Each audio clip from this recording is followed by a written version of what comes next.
Yes, we had the arrival ceremony yesterday in Naval Operating Base Subic. Nakabalik na sa bansa ang BRP Antonio Luna na nagtamo ng pinsala habang nasa Malaysia para sa bilateral training exercise sa pagitan ng Philippine Navy at Royal Malaysian Navy. Ayon kay Rear Admiral Roy Vincent Trinidad, tagapagsalita ng Philippine Navy sa issue ng West Philippine Sea, minor damage lamang ang natamo ng warship ng Pilipinas at hindi ito nakaapekto sa operational capability ng barko. Yeah, ongoing naman.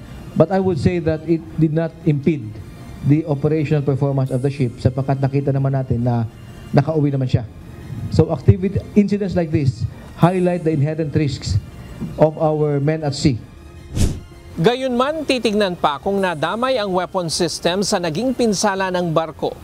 Sabi ng Philippine Navy, dadaan pa ito sa masusing assessment na isasagawa na posibleng abutin ng 1 o 2 linggo.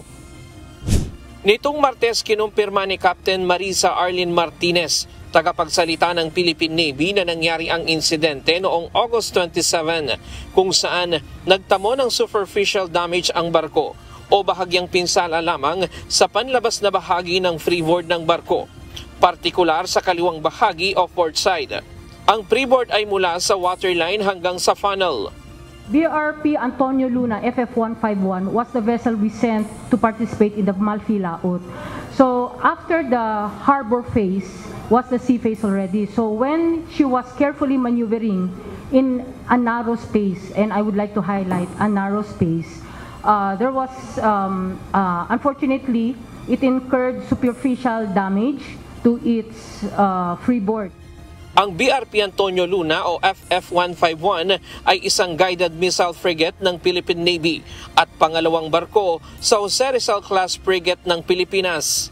Samantala, patuloy na minomonitor ng Philippine Navy ang 25 barko ng China sa Ayungin Shoal. Sa pinakahuling monitoring kahapon araw ng Huwebes, nasa 20 maritime militia vessel at 5 Chinese Coast Guard vessel ang nananatili sa lugar sa nakalipas na 5 araw. Mas mataas ito kumpara sa naunang linggo. Hindi naman sinagot ni Trinidad kung kailan isasagawa ang rotational and resupply mission sa mga sundalo sa Ayungin Shoal.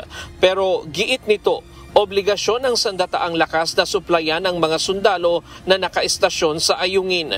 Hindi natin pwedeng pabayaan yung ating kasundaluhan in the front lines. It is the moral obligation of the leadership of the armed forces to provide specially food to our men in the front lines. So ang RORE matutuloy yan. Sa social media post ngayong hapon ng international maritime expert na si Ray Powell, tila isinasagawa na ang resupply mission sa Ayungin Shoal. Ayon sa kaniya, may 2 barko ng Philippine Coast Guard na nakasuporta sa misyon, habang mahigpit itong binabantayan ng 2 barko ng Chinese Coast Guard 5304 at 23514. Bukod dito, namataan din ang 9 na maritime militia vessel ng China na nakapaligid sa bahura. Ryan Lacanlale, UNTV News and Rescue. Diyos ang aming sandigan, serbisyo publiko ang aming pinahahalagahan.